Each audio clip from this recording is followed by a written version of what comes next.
Attending the Esri User Conference? Come vibe with the North Star of GIS at our social events. Network with professionals of all backgrounds in geography, GIS, and mapping. Share ideas, build community, all in a space made for us. Stay connected. Details to come at northstarofgis.org.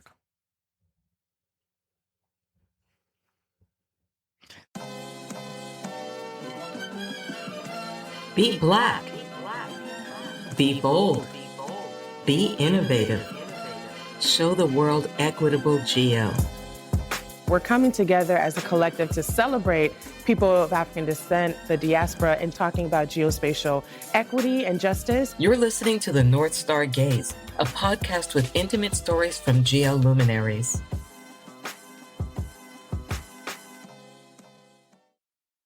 I'd like to think of today's guest as someone who quite literally shapes how we see and respond to the world through satellite imagery and GIS. She's been in the field for quite some time. I've known this guest for some time, and she's quite inspirational when it comes to her work, not just in terms of practicability, but also in terms of how impactful the work she's done when it comes to the intersection of satellite imagery, environmental resilience, and emergency response. And so I'm really excited about this guest.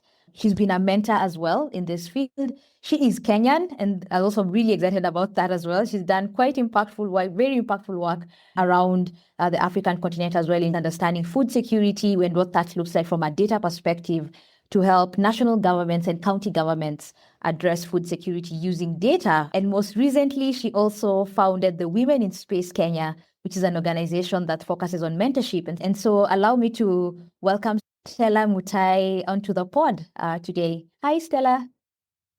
How are you? Thank you for such a wonderful introduction. Yeah.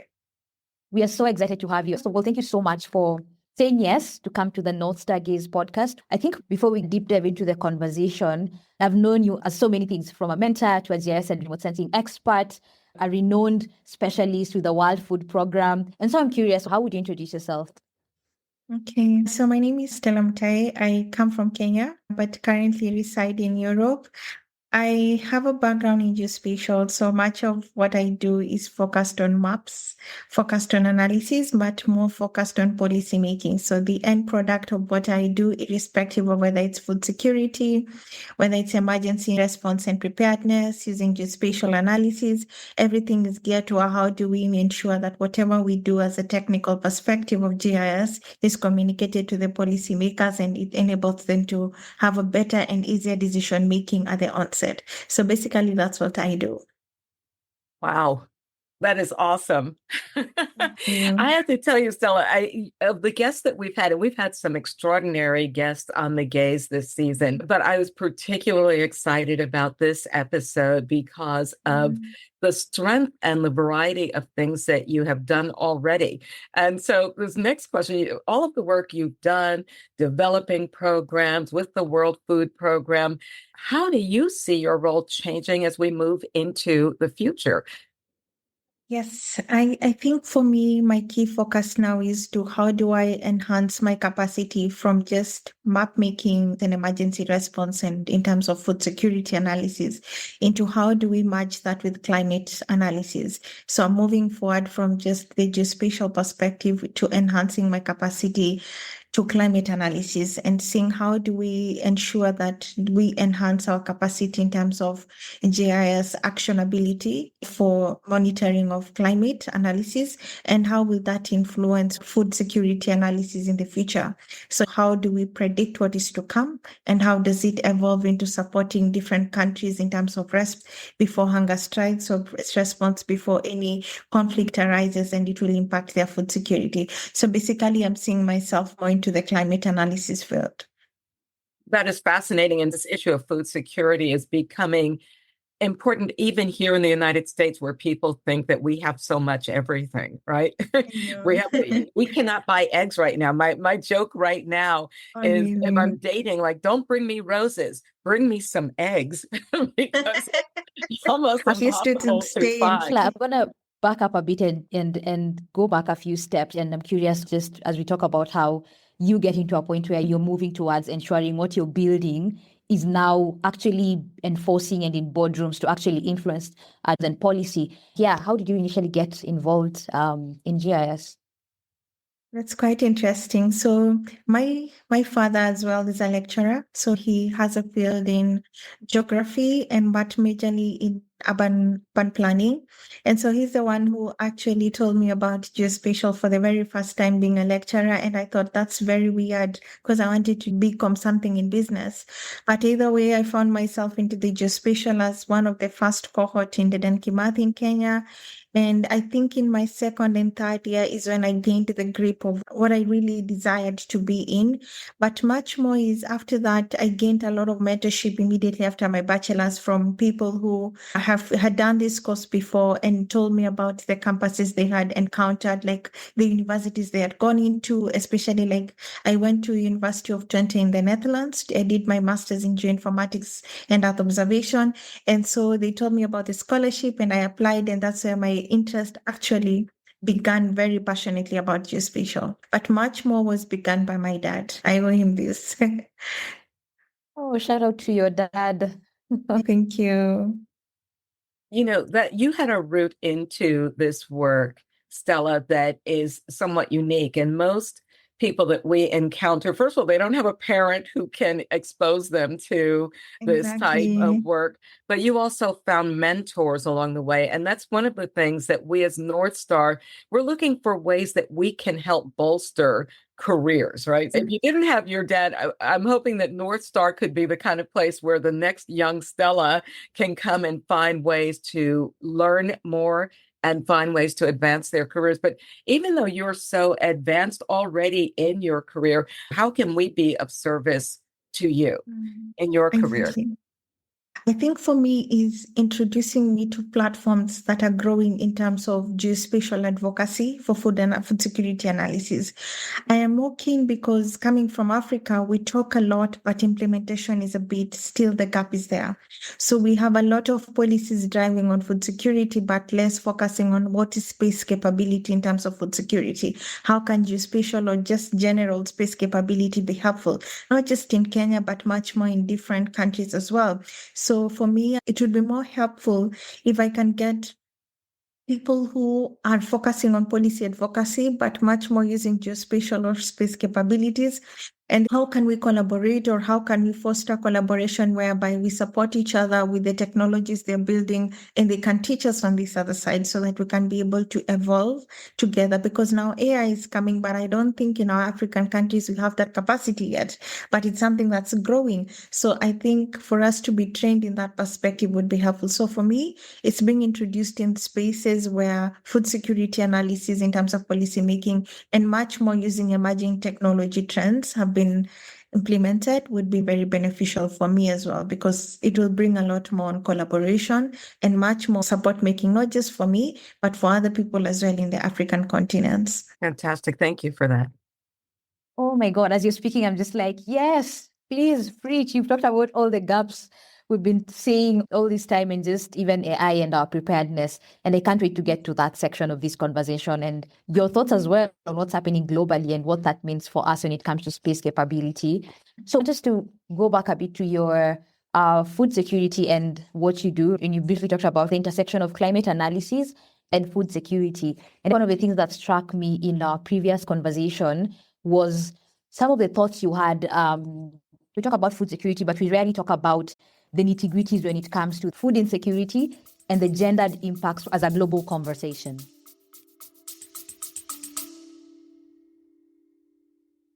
You might not know this, but the North Star of GIS hosts socials at the Esri User Conference.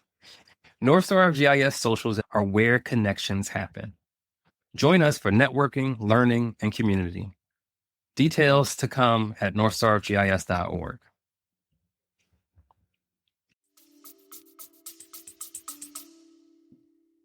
That's such a good question.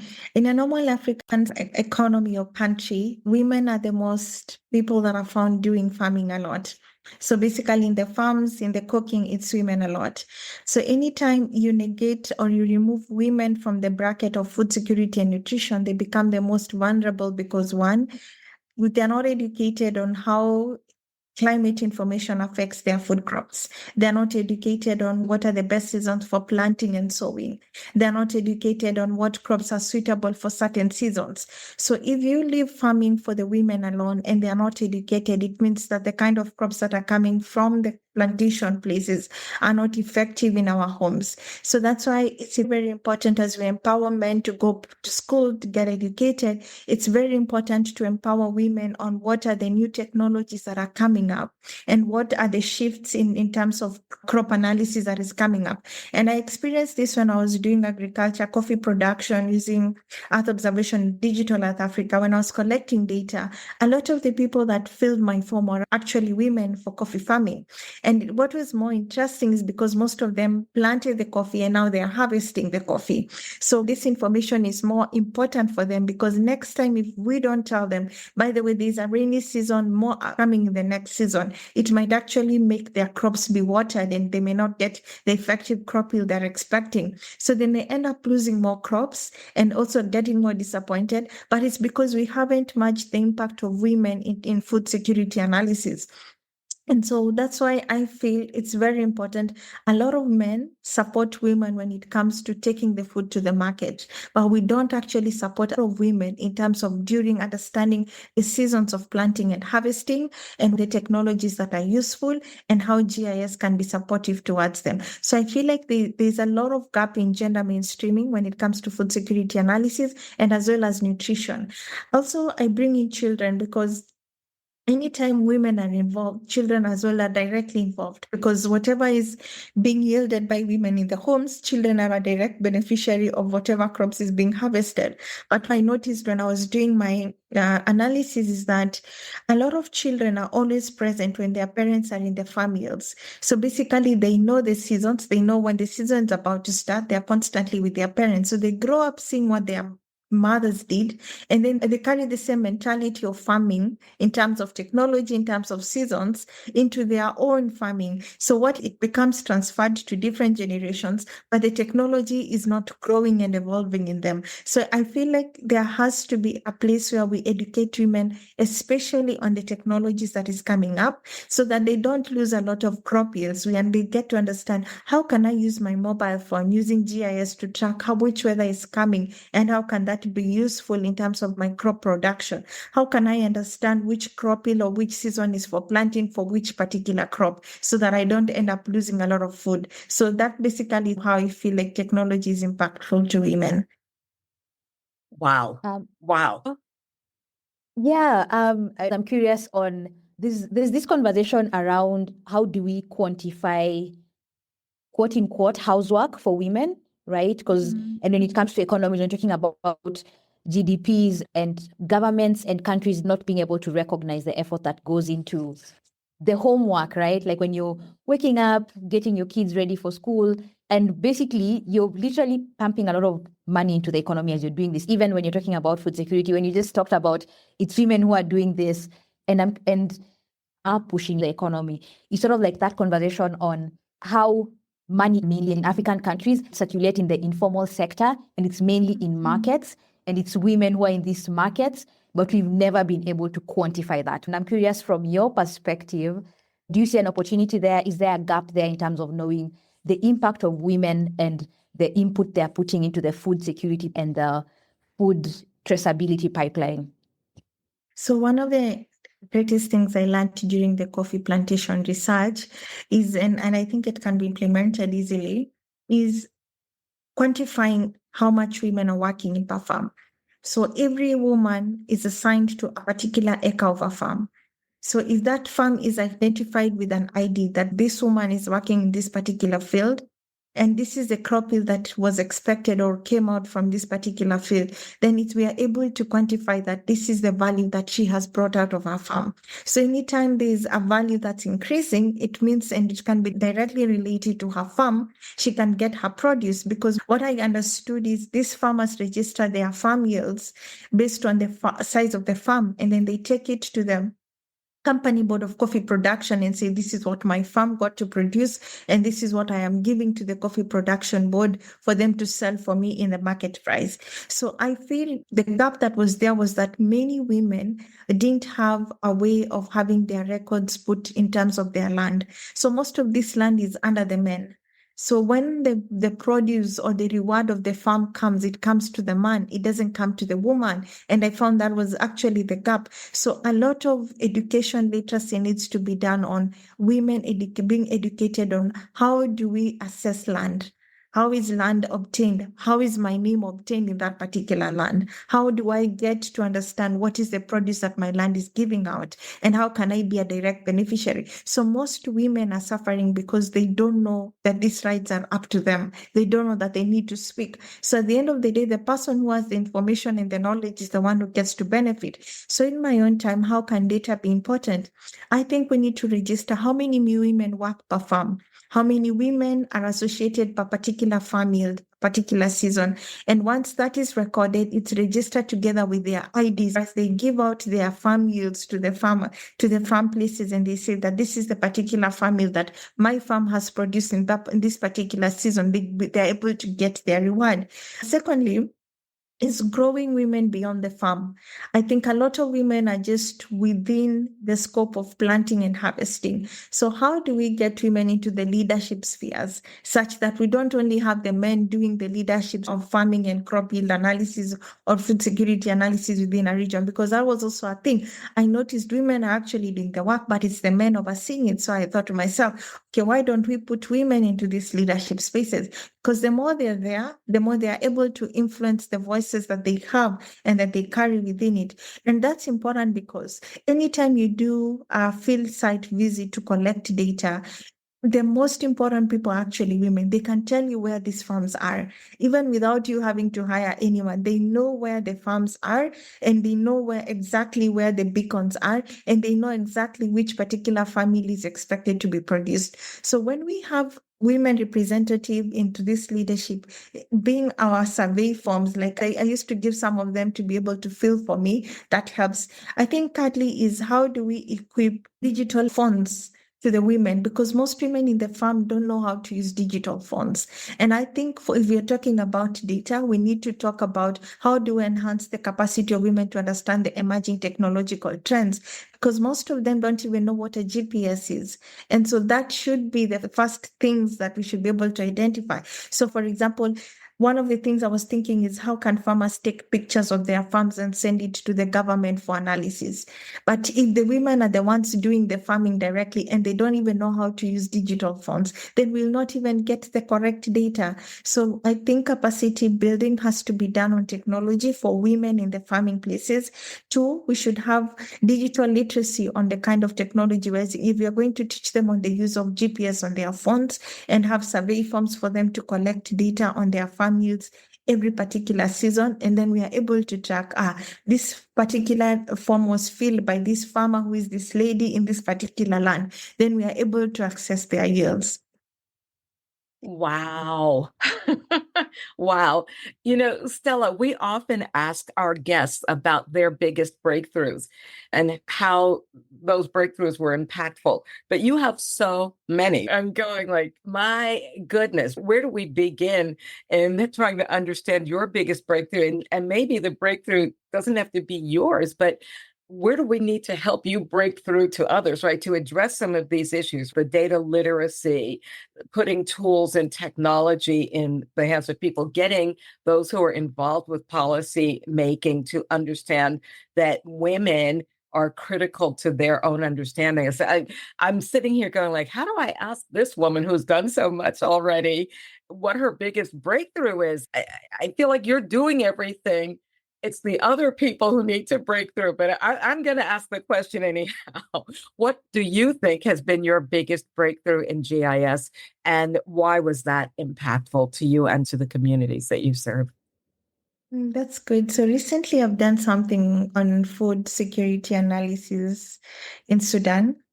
And for anyone who knows, Sudan is currently undergoing one of the biggest conflicts for the past 1 year. And what I was doing is basically doing seasonal monitoring, crop land assessment, and assessing the impact of conflict on farmers because Sudan is highly irrigated.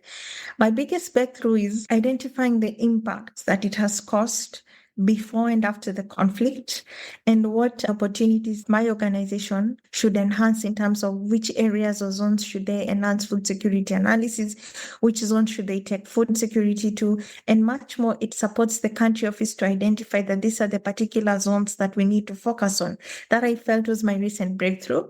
Another one is beginning the Women in Space Kenya. I felt if we're going to start advocacy on geospatial and bridging the gap of women in the space sector, I think we need to start by mentorship. I am a product of mentorship and I understand how important it is, but also understanding that Stella alone cannot change everything.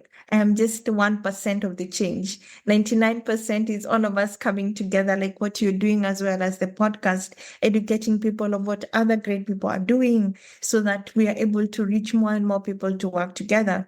And so I think for me, it's the Women in Space Kenya mentorship. We've just launched our first cohort of mentorship.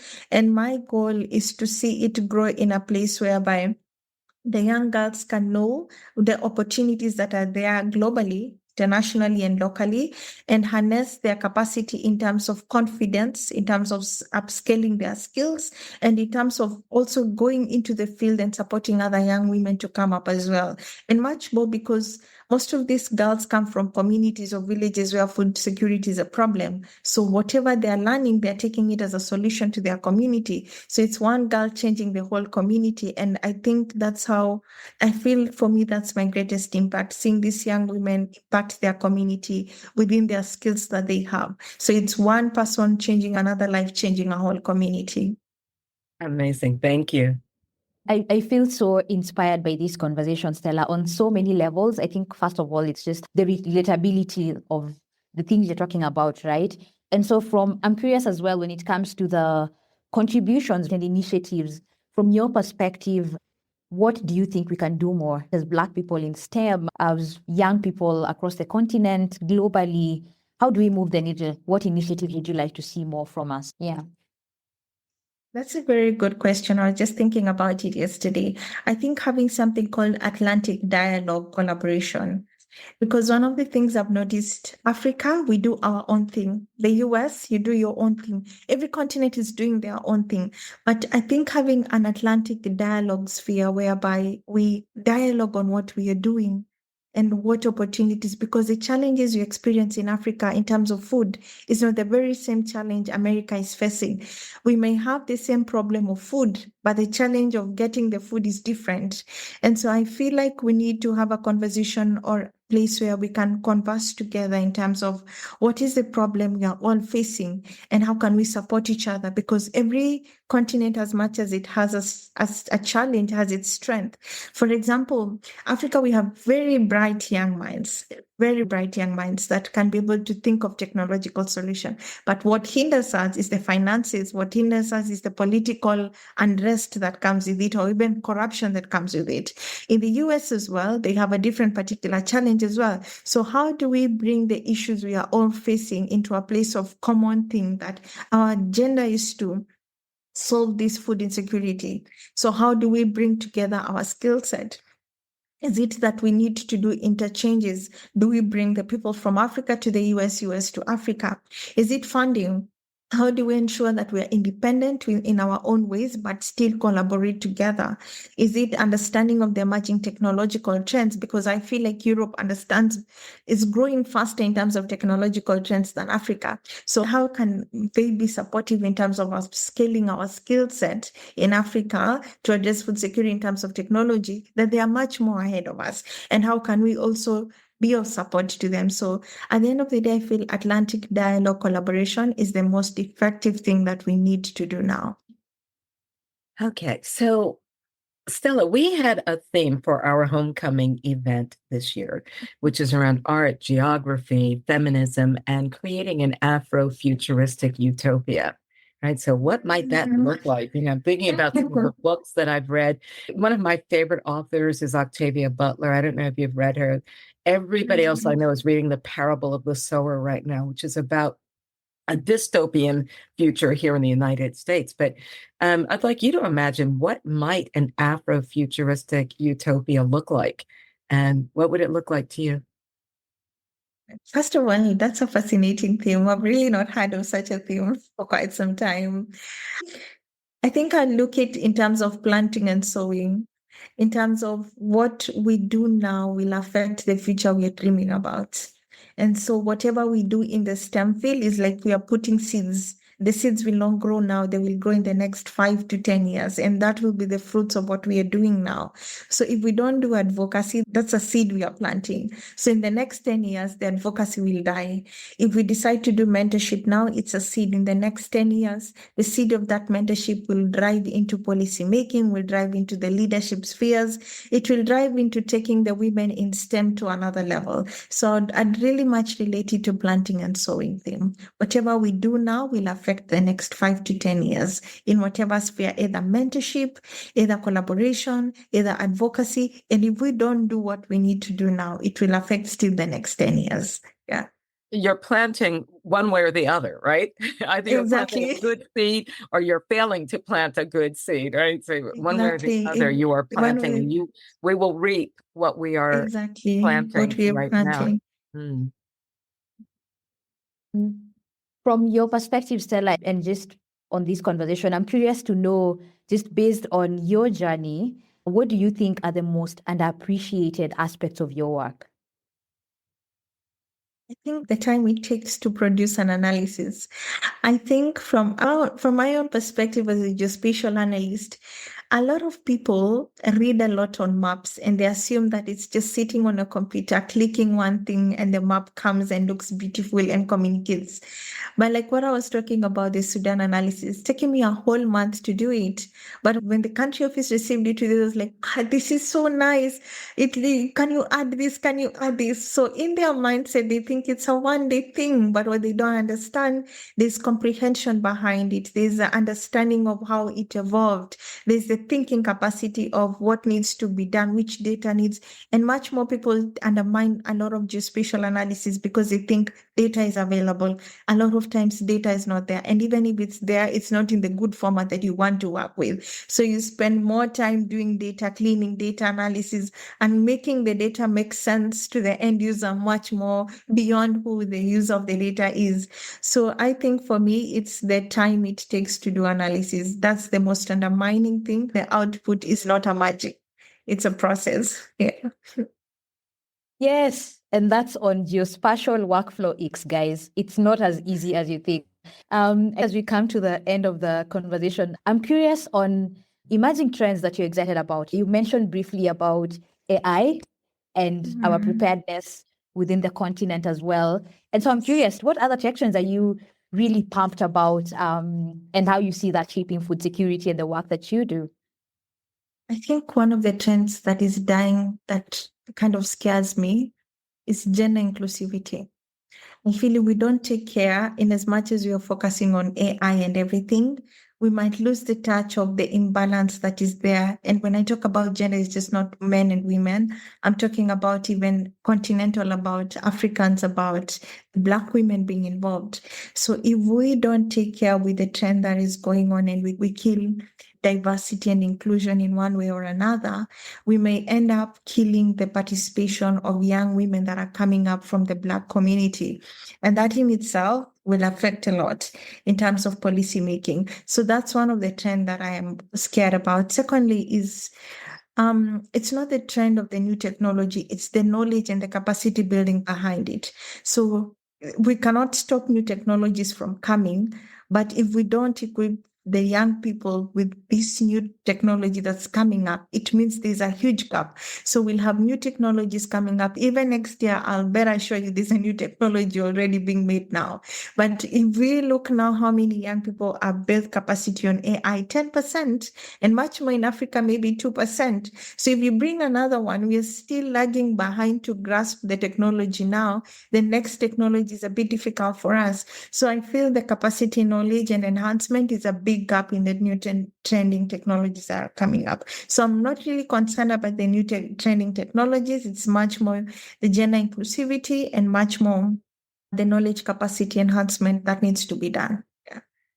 I really like that angle. I don't think we've had that angle before. And so I like how rich and holistic and unique your approach is, and fresh as well. As we wrap up, there's one more question I've just thought of, and you just talked about diversity, equity, and inclusion, and my world has just gone to what's happening politically. And so with the current dynamic of what's happening in terms of funding structures for the continent, we've seen funding being pulled out of the continent, for example. And I think we've seen how impactful that has been. Like a whole demographic has been affected from this other side, from health to employability, and that also goes all the way to granular level at household level. And so I'm curious on your thoughts on funding structures for the continent and how you see that evolving in the current political dynamic. And I'm talking about this from a technological aspect. We need, from a space aspect as well, right? We need Earth observation, right? We need funding around that. We need understandability around how that affects climate change and what that looks like. And so how would you chime in to that conversation with your thoughts as well around how you see that affecting us, right? The continent globally, how what's happening is going to affect technology uptake, funding for the continent, funding for things that are important like Earth observation and AI. What are your thoughts on that? Okay, that's quite a nice question. I think for me, we need to understand what affects us home. Because as I said before, every continent has its own problems. It's just that the dimension of the problem is bigger in one and smaller in another based on the problem. I think I'd focus on how does that problem affect us immediately in the next few days, and focus on, is health a concern in our country? Is food a concern in our country? How do we diversify whatever resources we have to ensure that whatever we have now is the most sustainable thing? So irrespective of whether the funding comes or not, it's really diversifying what we currently have as a country. Two is harnessing in terms of shifting our mechanism of use of things and technology. Because as I said before, initially chiefs used to hold meetings in communities to address farmers. Now, most farmers have their phones, so you can send message. So you don't need to call everyone. You can just ensure everyone has a message. And in your office, you have a message to communicate about something. So how do we embrace new technology, but less cost effective? That's something we need to balance, because people assume that the newer the technology, the more the change, the more the money that we have to be pumped in. So we have to negotiate. Is it really a must we embrace this new technology? Of course, it's new, but is it a must? Is it something we need as a country or a continent? For example, in Kenya, I don't feel like we need it immediately. We need a lot on health and food security. And then number 3 is, let's embrace the space sector. Because when I was growing into the space sector, I learned that the banking sector didn't understand what geospatial was much. Maybe the farmers didn't understand why the space sector was important. So it wasn't really a big thing to them. But 5 years later, the space sector actually solves for many, many things. So how do we come into the space where we are open to learning and open to the spheres of new careers that are coming up and allowing ourselves to shift with them? So I think the most important thing is opening a space of dialogue and allowing that things will change. Won't be the same, but we need to work together. So as much as you're a banker, you need a GIS person to tell you the locations of information of where most of the bank access information are. So it's not that you're doing away with the banker. No, you're being open up to the impact of a GIS person in a banking sector. As well as a farmer, in the olden days, my mom used to tell me they used to go outside and look at the weather to determine which season is coming for the crop planting and yielding season. But now I was telling her, Mom, you can actually use Google Map or weather forecast to determine and see that. So you see, it's us taking that knowledge and our parents being open that time has changed, and we also need to change our shifting mechanism to improve our security. I love that. So if you had a bingo card and you were trying to predict the things that were going to happen in 2024, what was the thing that was not on your 2024 bingo card that actually came to pass? Oh my God, yes. I work in an organization that went a restructuring, like a change in their organizational structure. And for some reason, I never thought we were going through that shift. And I never saw myself going to a new department. I moved to a new department, taking more tasks. So bingo, that's something I never thought I would do within my lifetime space of my career. Secondly, I think it's traveling. Last year, I went to Albania. It's one of those countries I never thought I would go to because I was like, who goes to Albania to do what? And when I arrived into that country, I felt like it's in Africa. So, yeah, because they have food like Africa, the weather is nice, and the people there are like African. It's more like an African country. So, yeah, those are the two things I never thought I would do or see in 2024. Yes. I love those answers. Thank you so much, Stella. It has been just awesome getting to speak with you. I hope that we will continue this dialogue. I am putting a pin in the idea of an Atlantic dialogue. I think that's brilliant. And I hope that North Star can be one of the seeds that gets planted to help bring that to fruition. So thank you so much. I know our audience is going to love hearing. And thank you so much. I really enjoyed I'm like, how is 1 hour gone? But thank you for the wonderful work you're doing. Thank you, Yerivo, so much for inviting me for this. Such an honor. I'm really happy with the work you're doing, and I'm so pleased to be with you guys today. It's made my day. Thank you, Stella. Oh, I'm so happy you've said you enjoyed the conversation. I've loved this conversation. I wish we had more time, but yeah. Thank you so much. Thank you.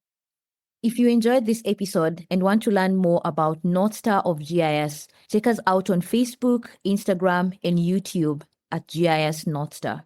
We want to thank our sponsors of the 2024 Homecoming event, our institutional partner Regrid, and our sponsors New Light Technology, Afrotech, and Black at Work.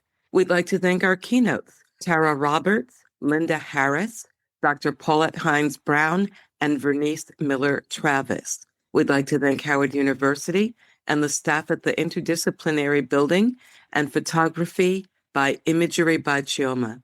We also want to thank our guests for trusting us with their stories.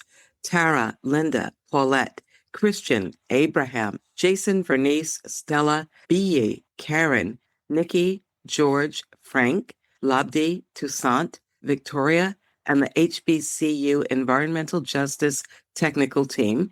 And finally, thank you to the North Star team and our wonderful volunteers. We are your hosts of the season 2 of the North Star GIS podcast, which is based on the 2024 Homecoming Conference event. Thanks for listening to the North Star Gaze, intimate stories from geoluminaries. If you're inspired to advance racial justice in geofields, please share this podcast with other listeners in your community. The intro and outro are produced by Organized Sound Productions with original music created by Kid Bodega. The North Star Gaze is produced in large part by donations and sponsorship. To learn more about North Star of GIS, check us out at northstarofgis.org and on Facebook or Instagram at GIS North Star. If you'd like to support this podcast and North Star of GIS, consider donating at northstarofgis.org/donate. Or to sponsor this podcast, email podcast@northstarofgis.org. You've been listening to the North Star Gaze.